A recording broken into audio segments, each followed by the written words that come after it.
Either I'm very clear or very confusing.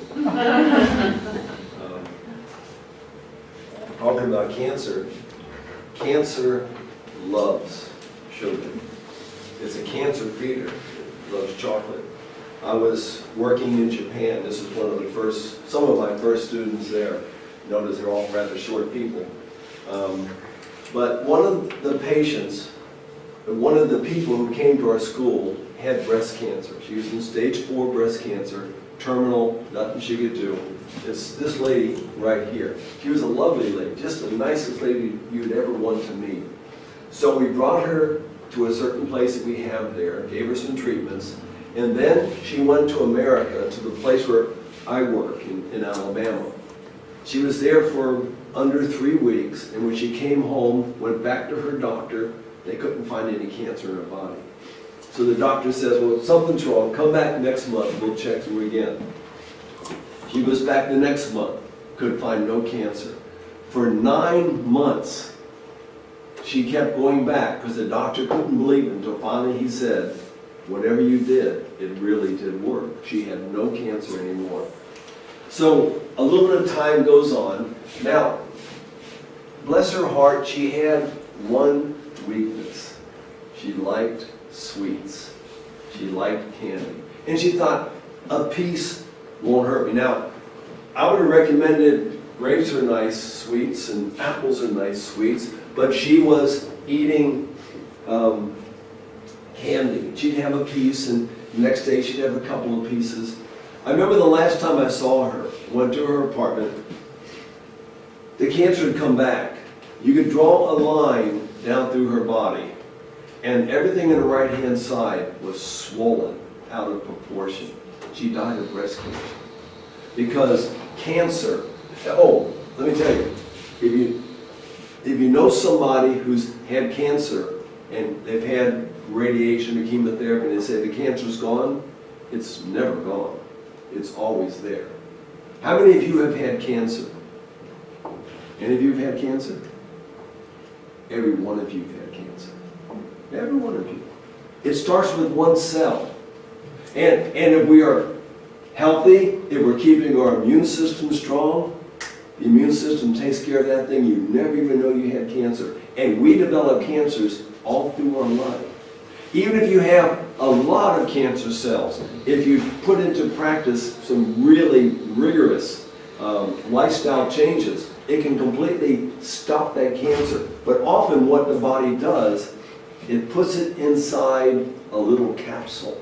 It's still there. And as long as we take care of ourselves, as long as we keep up with what we call the lifestyle, it never comes back. Let me give you an example.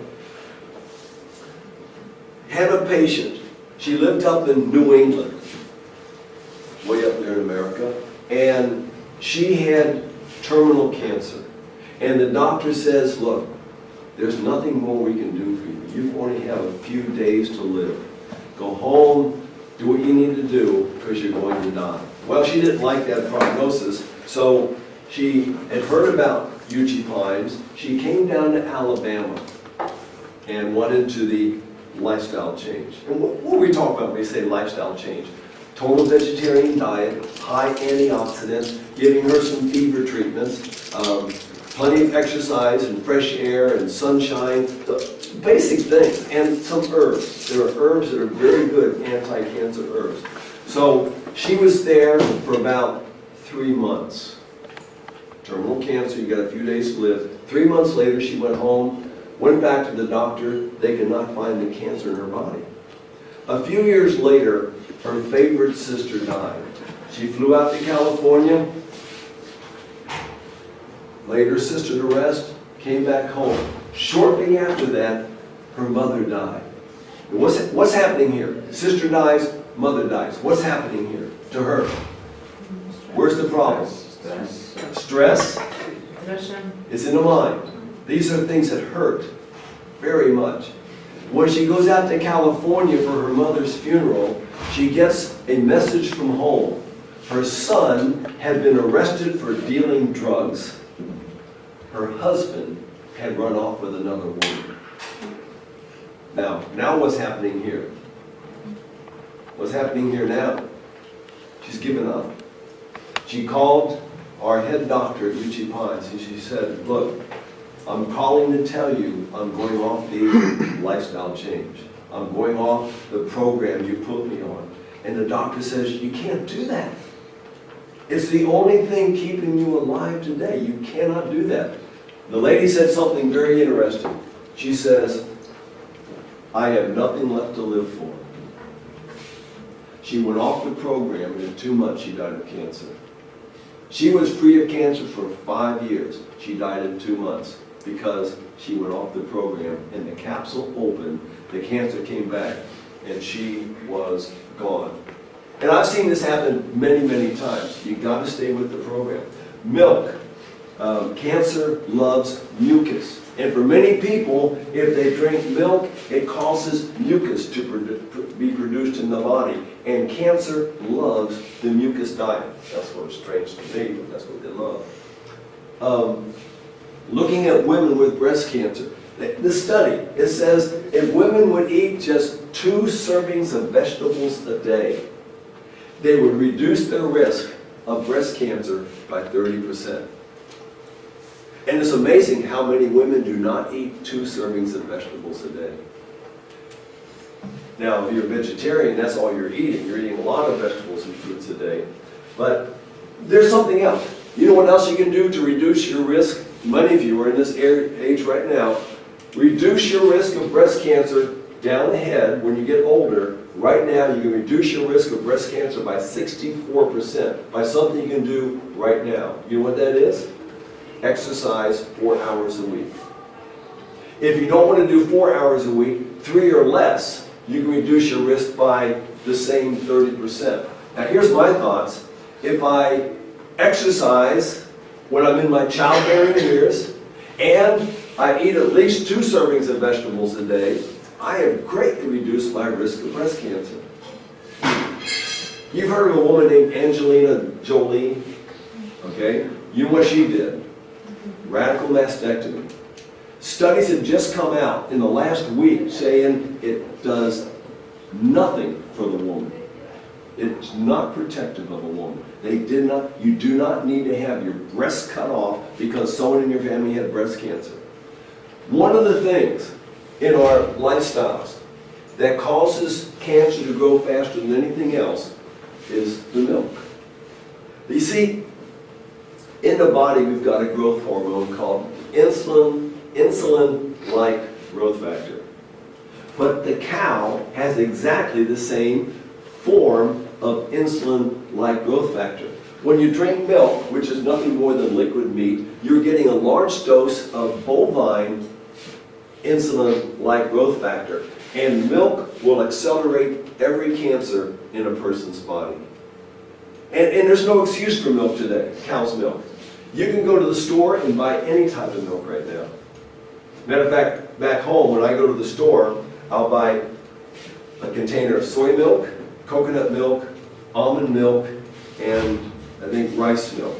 And there's other, I've had oat milk recently. There's all kinds of milk. You don't need the pathogens and these growth factors we have there. Okay, so this is for the women. Some of you have husbands or significant others. For men, our concern is our prostate, the main cancer killer of men in America. But here's what they say. If men would cut off their meat, milk, eggs, and cheese, and get their weight under concern, leaving off the fish too, they would drop their risk of prostate cancer. Just diet modification, pretty nice. Okay, let's go on to a little bit of heart disease. Many of the people you deal with may be in that area.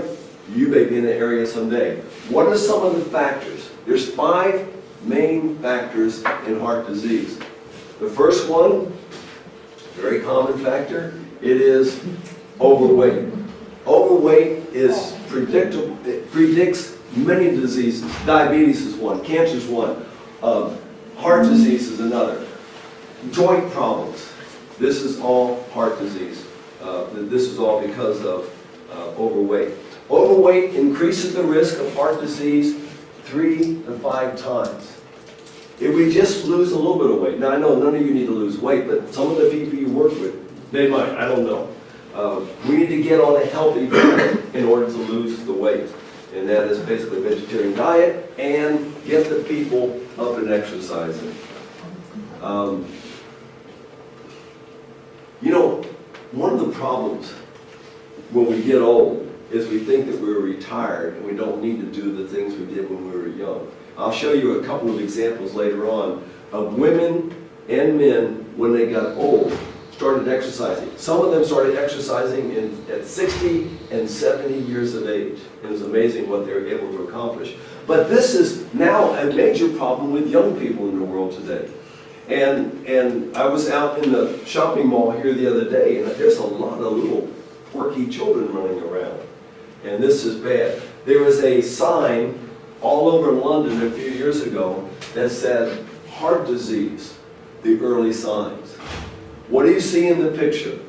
3 children. What are they doing? Basically, they're doing nothing. Laying on the couch, you can't see it too well, on the floor is junk foods.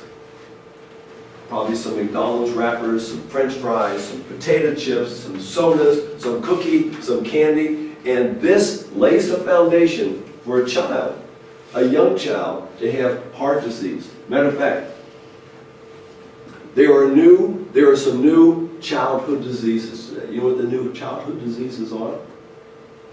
One is osteoporosis. Osteoporosis is a childhood disease. 2, depression. That's another one. Another one is heart disease. It's a childhood disease today. They're getting heart problems younger and younger and younger. But if we could just start a good exercise program, we reduce our risk of heart disease by a half.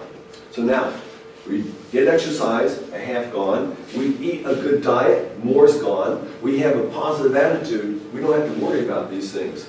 This is a doctor. Her name is Mavis Lundgren. She started exercising when she retired at 70. And then, what did she start to do? She started running marathons. Does any of you ever run a marathon? I used to run marathons. It's a long way to run. Well, that's pretty good too. Most people don't even want to walk that far, but to run it, congratulations. But she started running these things, and she ran many, many marathons. I think she ran the last one somewhere up in her 90s. She was an amazing woman, but she started when she was 70. See, here's our problem. We give up on life. Some of the people you work with have given up on life. I remember I was once working with a man, doing much what you do. His son would ask me to help his father on certain days. I would go to his house, I would give him a bath. I had to get him out of bed. At one point in his life, he says, I'm done. I'm not going to get up anymore. So I had to put him in a wheelchair, take him to the bathroom, put him in the shower, in a bathtub. I had to bathe him in the shower, take him back, dry him, dress him, feed him, and you do the same things every day. It got so bad, his son had to take him to a nursing home because he couldn't take care of him anymore. I would go to visit this man, and every time I walked in, now you have to understand, where I live, it's hot. I mean, it's hot, it's about as hot as your water here in Iceland. And he'd be laying there with his covers pulled up to his chin and a stocking cap pulled over his eye, just laying there. So I would sit down next to his bed and just wait. And finally he would sense that somebody's there. And he'd take a finger and he'd raise the hat and he'd see me, and he always said the same thing. It takes a long time. What takes a long time? It takes a long time to die. And that's all he was waiting for. He was waiting to die because he'd given up on life. We have to somehow inspire the people that we serve that there's still something in life. Have you ever read that as we get older, our minds start to deteriorate, our memories go bad, if we destroy brain cells, they never come back? When I was a child, this is what they told us. If you destroy a brain cell, It's gone forever. You can't get that one back. And they say if you hit your head, if you drink alcohol, and they give you all these scary things you didn't want to do because you wanted a little bit of brains left when you got older. Well, you know what they tell us now? You can grow brain cells throughout your entire life. It takes three things. If you can get yourselves, start with yourselves. You yourself can get smarter every single year. And the people that you are serving, if you can somehow get them inspired in this, you can help them to start to grow their brains and get their memories back. This is, and I'm going to be doing a program on that tonight, but three things. One, constantly learning something new. Now most people, what do they do when they get old? Turn on the television and watch that thing which shrinks the mind. It does. It's bad for your mind to watch a television. But if they were learning something new every day, just challenging their brain to wrap itself around something new, it grows brain cells. Second thing, social interaction. You know, I don't know how many of your people that you serve sit there alone all day long. It'd be so nice if somehow we can get them to get together. I know yesterday or today when I was going into the building where Adrian and Linda live, there's a lady getting ready to go to an adult daycare center. That's fantastic. They go to this place, they have little crafts they do, they've got people, they sing songs sometimes. That is so very important. Third thing is have new experiences. Don't get stuck in the same old rut. Start a new hobby, start putting together puzzles, do something that changes your current of your life. This is shown to positively grow new brain cells. Another guy, 103 years old, won the world record in shot put for people over 100. I mean, probably you could probably just drop it and win the world's record, but he threw it probably about from here to you. It's quite a ways. 103 years old, because he's taking care of himself. This is one of my favorite. His name is Hulda Crook. Hulda Crook, married to a doctor. When she got to her 60s, she was falling apart. She was sick all the time. She had no energy. And one day her husband said, Hulda, go for a walk. Take a hike. So she goes out and she takes a walk. And the next day he says, Hulda, go for a walk. Every day. And pretty soon, she was feeling pretty good. She started walking up hills. Well, it wasn't long before she was climbing the highest mountain in the 48 states, not counting Alaska. She was climbing to the top of Mount Whitney. She started this in her 70s. She climbed to the top of Mount Whitney every year on her birthday into her 90s. Matter of fact, they named her Grandma Whitney because of the name of the mountain. Matter of fact, they even have a statue there at the base of the mountain for this woman who did this. Well, when she was 93, she climbed to the top of Mount Whitney, and this is a tough climb. Came down, a couple of months later, she flew to Japan, and she climbed Fujiyama. Now, I climbed Fujiyama last August, and let me tell you, it is not an easy climb. It was very, very hard. She climbed it at 93, the oldest woman ever to climb Fujiyama. People call it Mount Fuji. It's really, they call it Fuji-san, which is a respectful name, because they worship the mountain. But she started in her 60s. There's no reason why the people that you care for cannot start a physical program.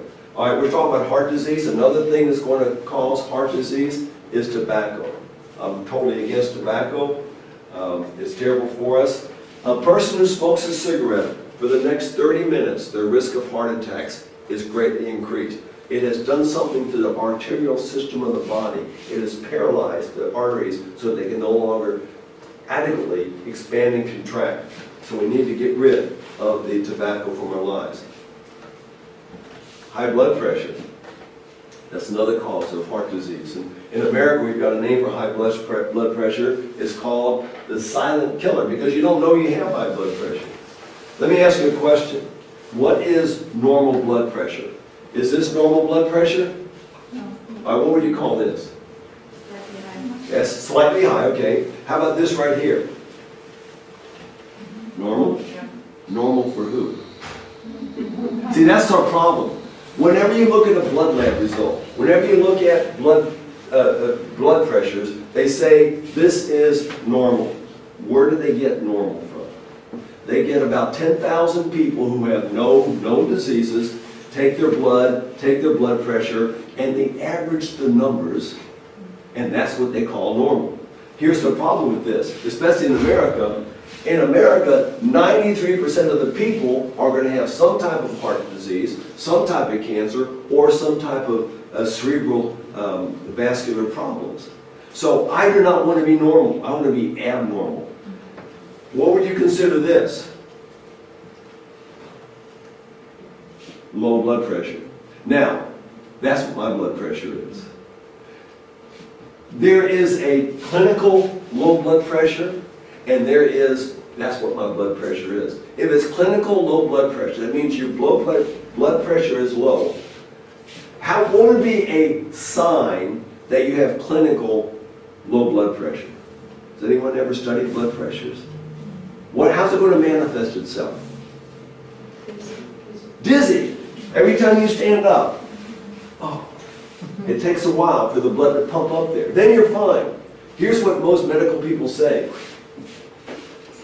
Learn to live with the dizziness. You're going to live longer than the other people anyway. But my idea is get down this being your normal without being dizzy again. How do you get your blood pressure down there?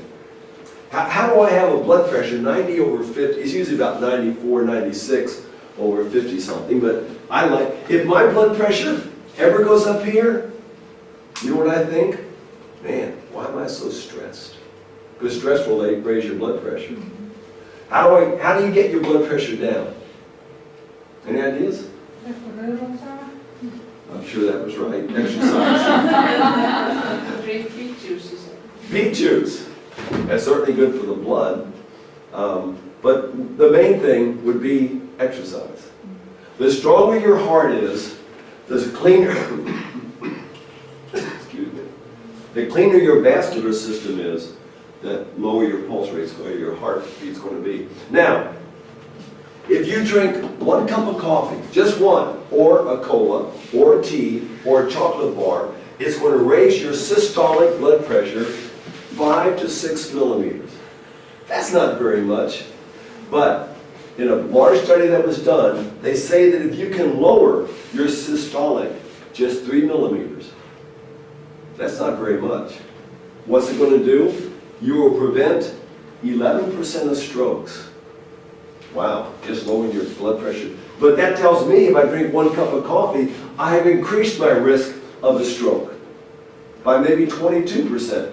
It will reduce your risk of heart attack by 7%, just lowering your systolic 3 points, and will lower your risk of death from all causes by 3%.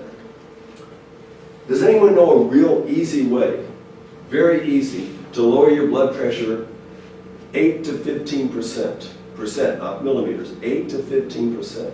Very easy. If you go out and get good exercise, you will lower your blood pressure about 8%. If you get good exercise in sunshine, you lower your blood pressure 15%.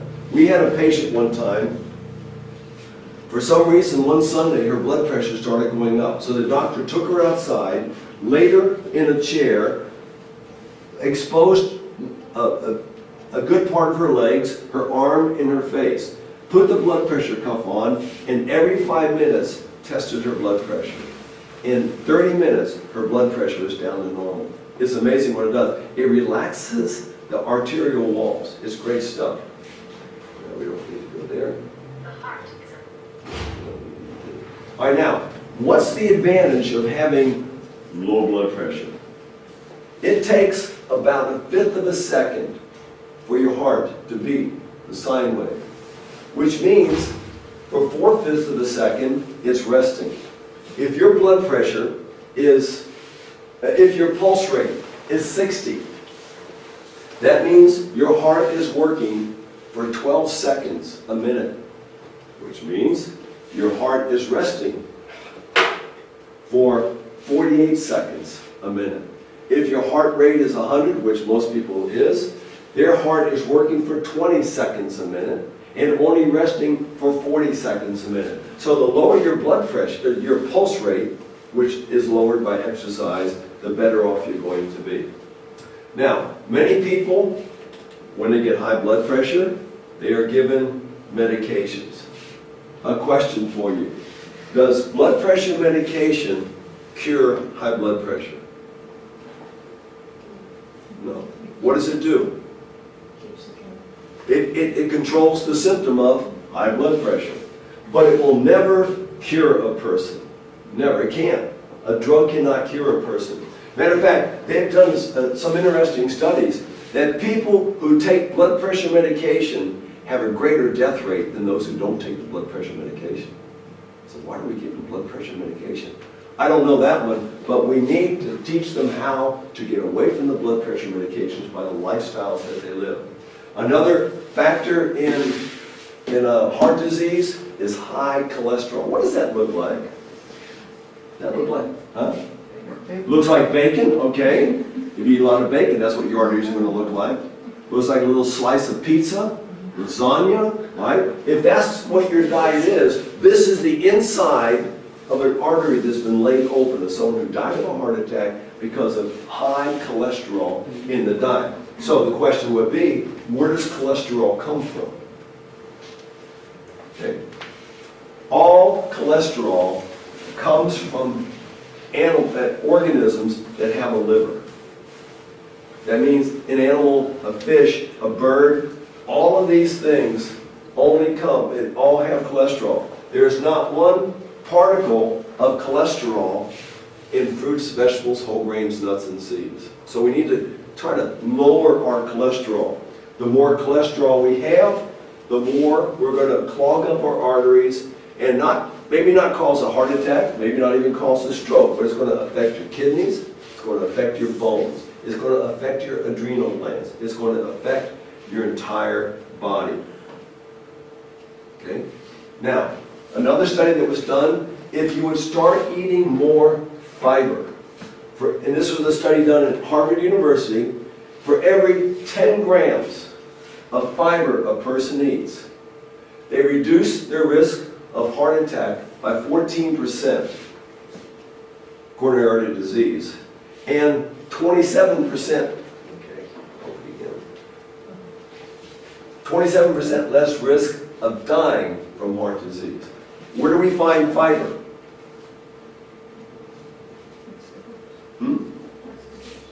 Only in the plant kingdom. Fruits, vegetables, whole grains, nuts, and seeds. There is no fiber. There's no fiber in the plant kingdom. There's a small amount, they say, in milk, but it's negligible. If you want fiber, you've got to eat your grapes, your apples, whatever it is that we're recommending. Now, what difference does it make? They did a large study in the country of Finland.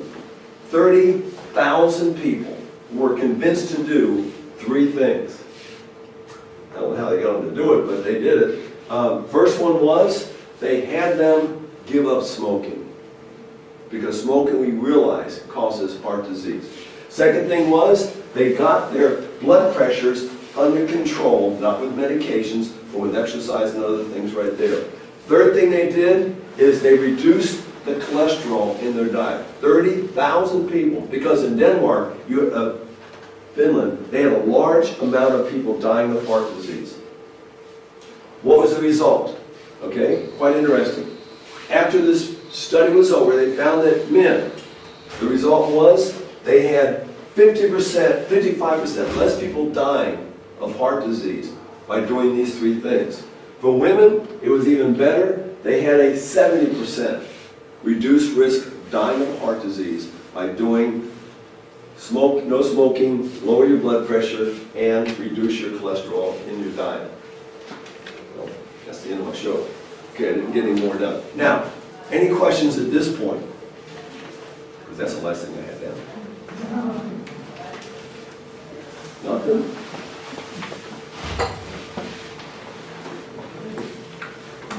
One. Yes. You're talking about running marathons and stuff is good for your heart. Yes. There are some studies that show that, the opposite, that running marathons, could be bad for your heart. Yeah. I don't know that it's bad for the heart. It's certainly bad for the knees.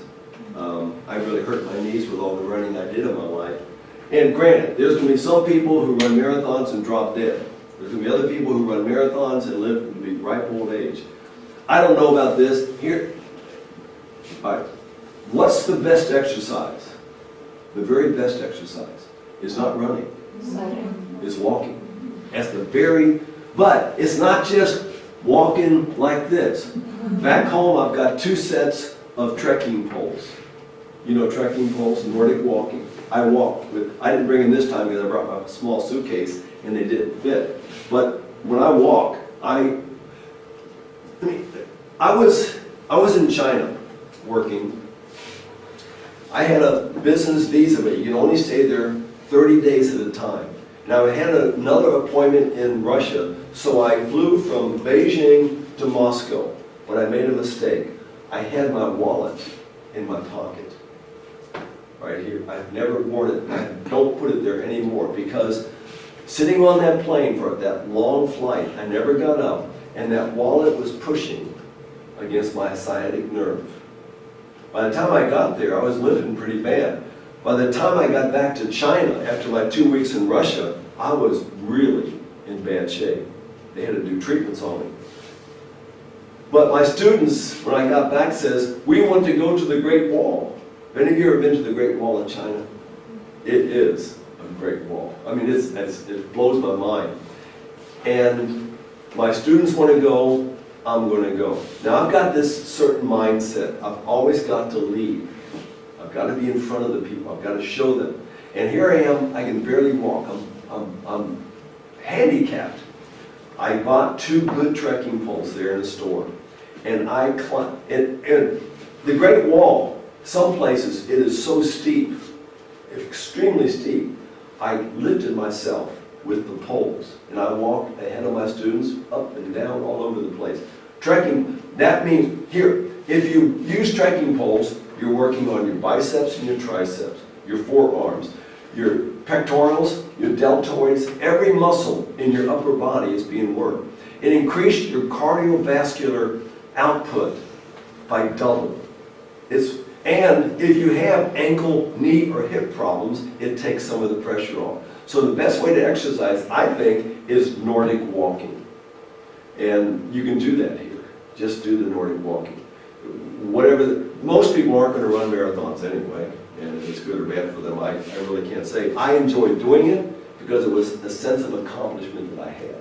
And to beat all these people is always a good feeling too. But we need to get exercise, no matter what the exercise is, upper body and lower body.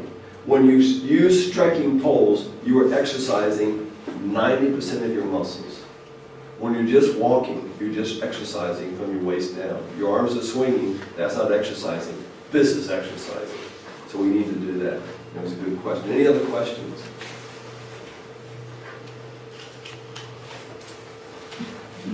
Well then, you can go out and play. We've got recess. Another meeting at 3 o'clock, so be ready for it. And it's been a pleasure to stand before you and